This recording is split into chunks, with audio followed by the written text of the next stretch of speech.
Here, part of our, mission is here to explain and to educate, if possible, consumers. And yes, if before we start offering any wine, we'll be making a few questions before we are able to show options. Yeah.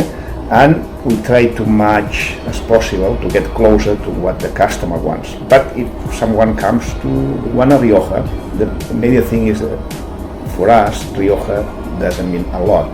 Because within Rioja, minimally there is 3 regions, very different. Correct. And many times people think that Rioja is one grape, which yes, is a one main grape, which is Tempranillo, but they have many others. And Rioja is not only red, it's also white. And then within Rioja, then within these 3 different regions, still you can find very traditional or very modern, if you want. Hi, Jordi.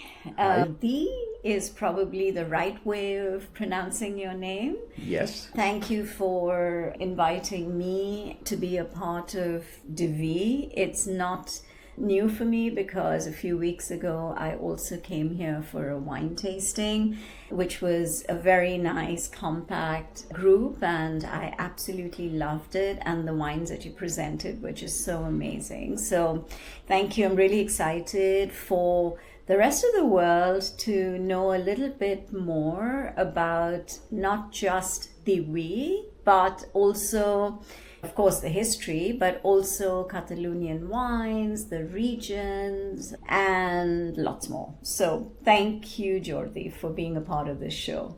Thank you to you for having this opportunity to be part of your podcast.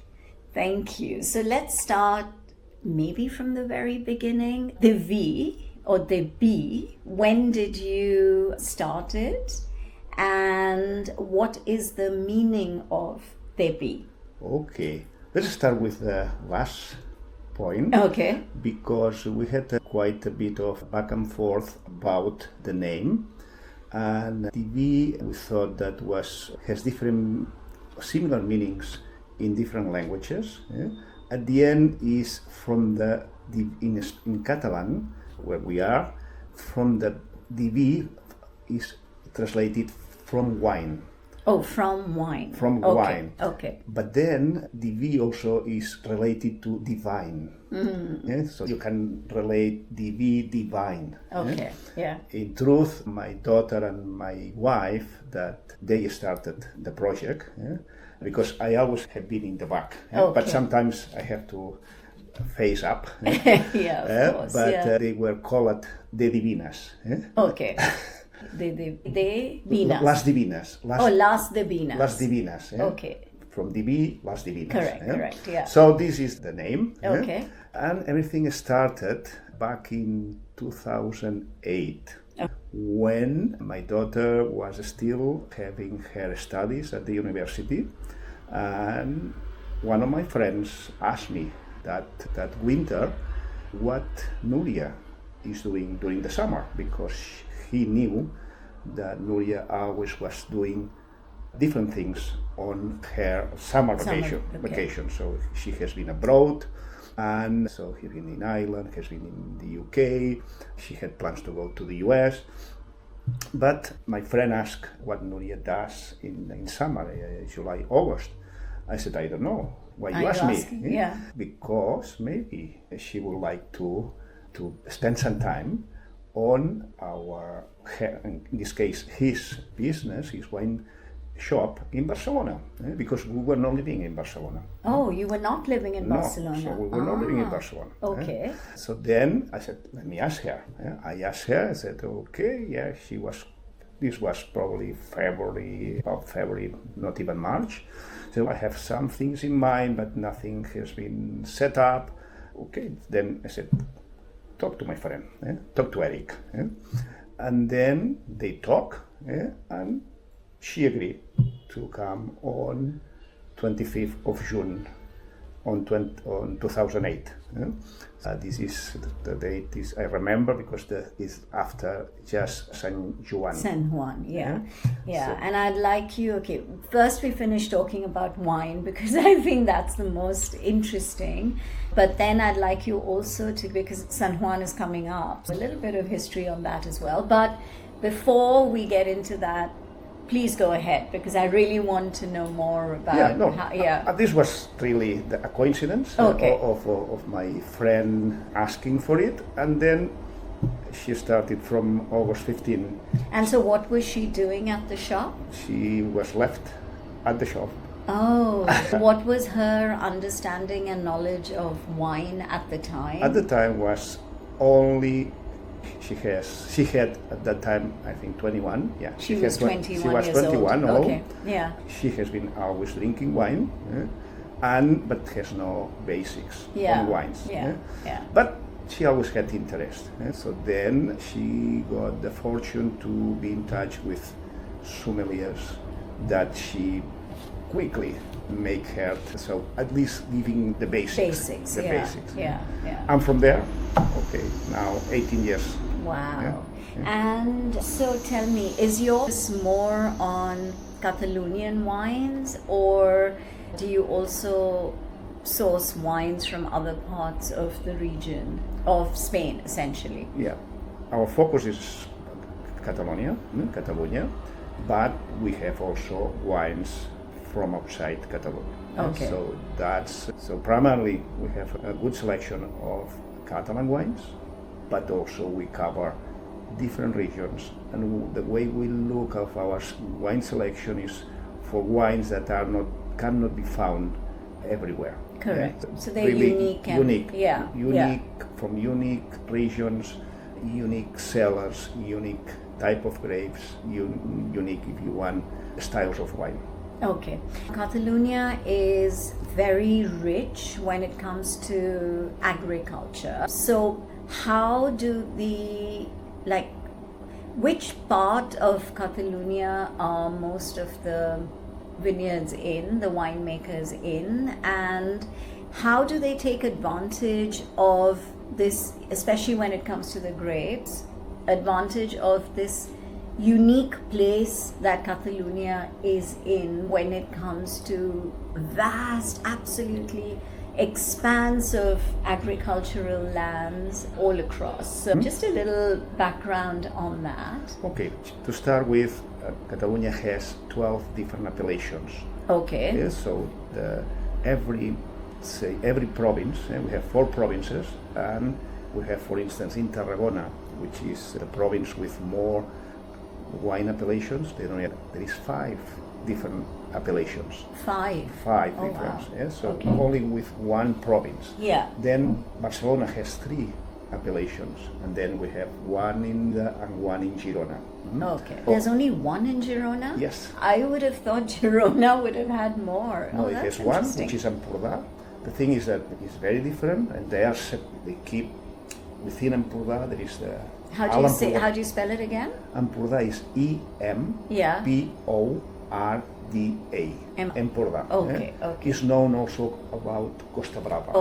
It's very well known by vacation. Right. So the center is by the area of where Dali museum. Figueres, very good. Correct. So this is the Alt Empordà. Yeah. But then in the Bajo Empordà, in the Baix Empordà also there is a number of winemakers now. Okay. Which makes the wines very different, just from the Alt south to the Baix, to the south. And this makes, and why is different? It's different because of the soil, mainly. Okay. But also because of the winds. Empordà. If we're talking Empordà, one distinctive for Empordà is the wind. Okay. So they have a wind called Tramuntana, Montana. Okay. T-A-M-U-N-T. Tramuntana. So that's, sorry, what is that? A wind? It's a wind. Oh, okay. It makes a difference because dries everything, this wind. So if what happens in the last years is that there is much less rain. This wind was very effective when was a lot of rain. Correct. Now it's playing a different role. But everything makes a difference. So it's like the soil, the wind, the amount of sun, and of course the planting of the grapes. Yes. Is there like a technique which is common to all the vineyards, or is it different? Well, and what time of the year is the picking of the grapes, or I don't know what exactly the terminology is. I understand you. Yeah. Every soil, the techniques, I'm not an agriculture. Yeah. But every soil is defined for a type of grape. So before every soil is defined for a certain type of grape. Okay. It's more appropriate to say. Okay. So it depends on the soil. You will not bring one type of grape to a soil that it won't have the necessary effect or correct, impact. Yeah. Okay, got it. And then also the position of the piece of land is also very key. So it has a big difference if the position of the piece of land heads southeast or north, so that because of the amount of sunshine will be very different and will make grapes to mature appropriately or not that appropriately. So this also is a big factor when it comes to decide which type of grape to plant on which soil. And in terms of picking up grapes, we're seeing more and more advancing. We are affected by the climate change, and we can see this in the vineyards very clearly. We have been from situations where the harvest was in end September, mid-October, to have as early as end of July. Oh, wow. So not that much, but we have already grapes that are picked up end of July. While the same grapes 5 years ago, 10 years ago, it used to be second half of August or beginning of September. Okay. So the climate change is affecting, and at the end is a cycle. And we are facing this cycle. Okay, that's interesting. Yeah. So how do you, obviously you've been in the business for a while now, so do you travel to all these different regions and understand the different kinds of produce from that particular region? How do you do that normally when it's harvesting of the grapes, or you go all the year round to see different stages of how it's developed? Correct. We go along the year. Yes. So we are planning per quarter if you want to make a trip. And we do short trips, but also we do long trips. Just to tell you, the last one in February, we were the whole month of February in France. Okay. So we started in Champagne. Okay. But then we moved to the Jura place. The what place? Jura. Jura. This is, they make a special wines. Okay, Jura. Okay, yeah. And then we went down to Bourgogne. Okay. So in a month, so divided by weeks.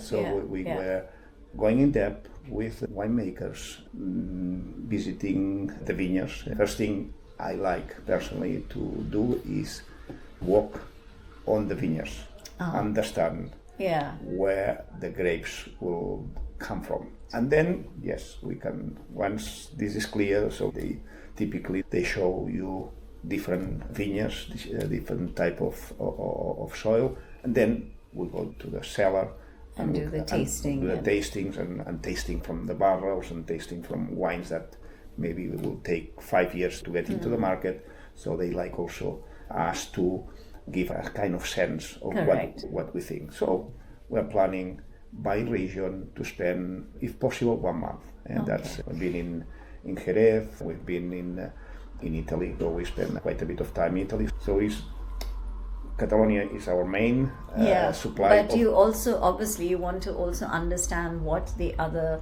regions within Europe are doing. So you can, then because you sell wines and you also do wine tastings on a weekly basis. I happen to be here for one of them and probably will come back for a few more. But so for you to be able to explain the different texture, the different types of grapes being used, it's important for you to also experience what's going on outside of the Catalonia region, right? Because I used to say that today we have very good wines around the world. Correct. So it's a matter of understanding the differences and having a wine that matches on the moment of enjoying the bottle of wine. So if you are drinking or opening the same label every day, okay, you are limiting yourself. Correct, yeah. So our customers here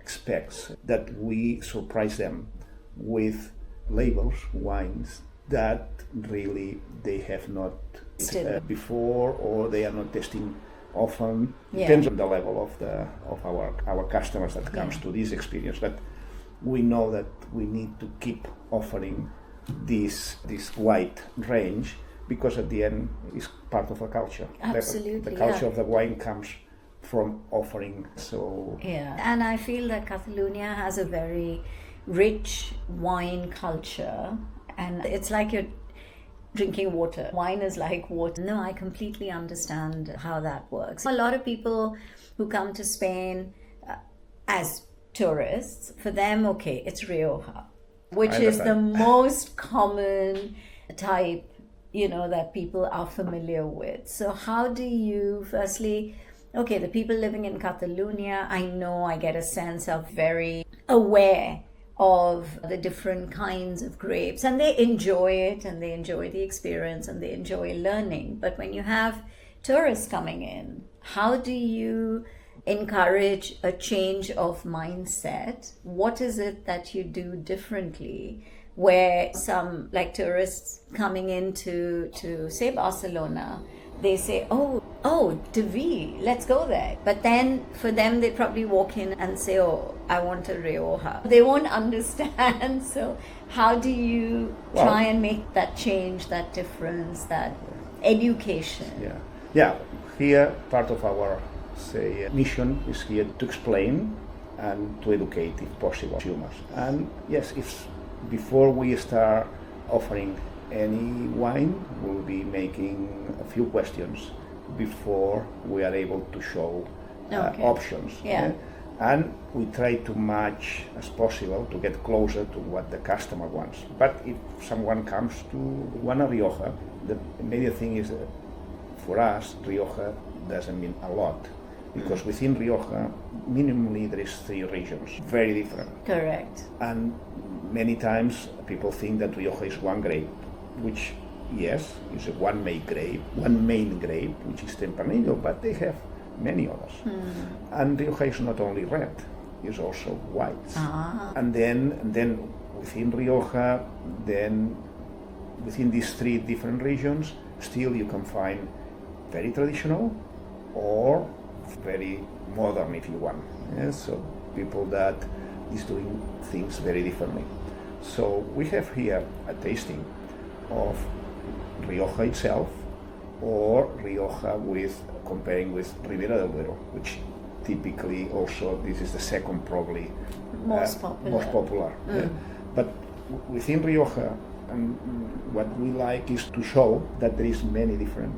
It's just there is no one Rioja, which many times people says Rioja. Okay, perfect. This is a good start because typically you love what you know. Exactly. But here what we like is also to give a little bit more of context of what could be, and by asking which labels are you used to, what you used to drink, we understand already what this person is used to. Then we have the option to stay with what they are used to, or make a little jump. And how receptive are people for this jump? Very much, because we don't force. We just suggest.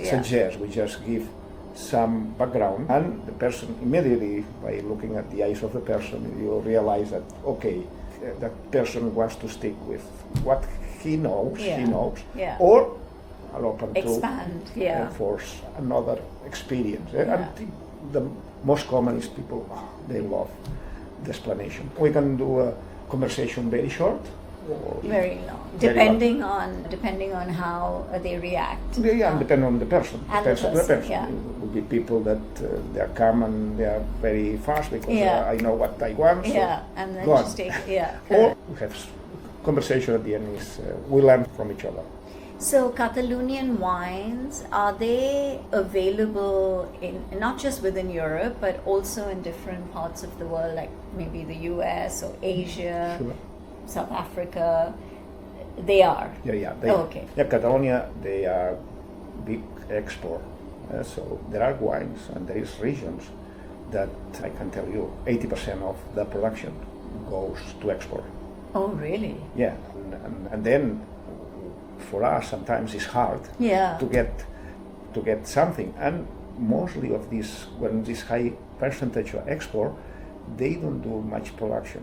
So they are a small producer, but here, and this is sorry, but it's the situation, we don't appreciate the value of the wine.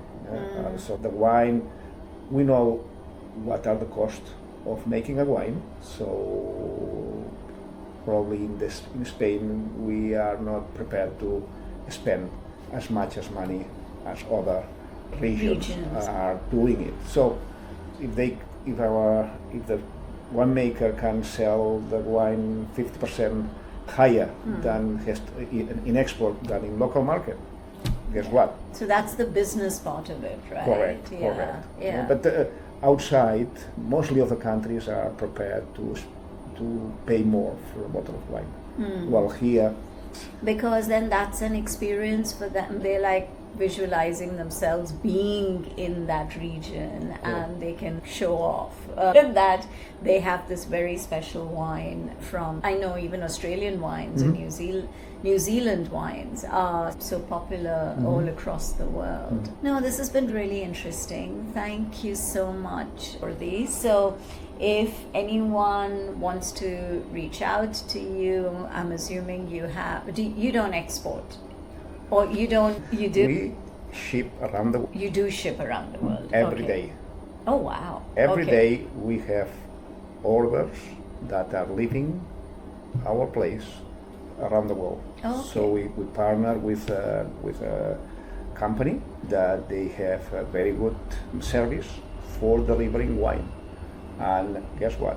We started many customers ordering 6 bottles and they realize what this means, and then they start sharing with family, with friends. Then it's the word spreads. And the word of mouth goes, and we move from 6 to 24 bottles. And people that was ordering once a year is ordering twice a year. So as we are very, the variety of wine here is very wide. And in wine, you really don't have to spend a lot of money. What people believe that good wine, you have to spend a lot of money. That's not my view. So still, you can get very good wine from a medium price. When our customers understand this, try this, they see that works, then the orders comes. Wow, that's interesting. That's good to know, actually. Good. So I'm really happy that we were able to have this conversation. And how do you must, I assume, have an Instagram page as well, right? Sorry? Instagram? You do? We're present on the social media. Because at the end, these days, it has to be part of it. You have to. If you want to really be able to connect with more people and the rest of the world, then you have to be on social media. And one thing just want to mention, you were saying that we are doing tastings on a weekly basis. We're doing tastings on a daily basis. Oh, daily basis. Every day. Wow. From today, from Monday to Saturday. Still Sunday we are closed. And we have been doing, there are those days that we do 10 tastings a day. Oh, wow. So we have 3 sommeliers that continuously do this type of service, what we call, and we are up to 25 people. We like groups, smaller groups, Yeah. 8, 10 people. Yeah. This is the size we like. But we do also 2 people. And we are very dynamic here. We listen what the customer is looking for. In very short time, we're able to start for a new tasting. Excellent. That's wonderful. After we finished our conversation, I know I wanted to ask you about maybe you can very quickly mention San Juan and what's the significance of San Juan. Okay, San Juan is in the middle of the summer, so starting the summer, because 23rd is the longest day correct. And the shortest night. Correct, yeah. So in Catalonia, this is very popular because we used to burn our old furniture. Oh. So nowadays this is different because of the issues of fire. But every single town in Catalonia, they were saving the furniture, and in the middle of the town, in the central square, they were bringing this furniture and making a fire. And around it, so we were having party. So it's a big Catalonia is party as well. Yeah, no, absolutely. Okay, interesting. So that happens. So that's really in a nutshell what San Juan is. Okay, great. Yeah, so now at the end of the conversation, I'll just probably do a quick video of this really nice space and looking at all these beautiful bottles of wine. It's just dazzling. I wish I could just pick one glass and have it now, but no, this has been so nice. Thank you so much, Jordi. Thank you to you. It has been a pleasure to having this conversation. Thank you. And I wish you all the best. Thank you very much. Thank you. Okay, so we're going to do a little bit of a experience without you physically being here. So this is really the V, and look at the wide range of wines that are being displayed here, and they all come from the different regions of Catalonia. And I'm just going to try and bring this in as well. And there is something here which says brings the main producers of our land together, a selected and fine range of products with the solid values of tradition, craft, territory, quality, innovation, and exclusiveness. I think that is just, it sums up, I feel, of what this place really stands for. And here we go. Okay, and for people who keep asking about Rioja, this is very interesting. These are boxes, and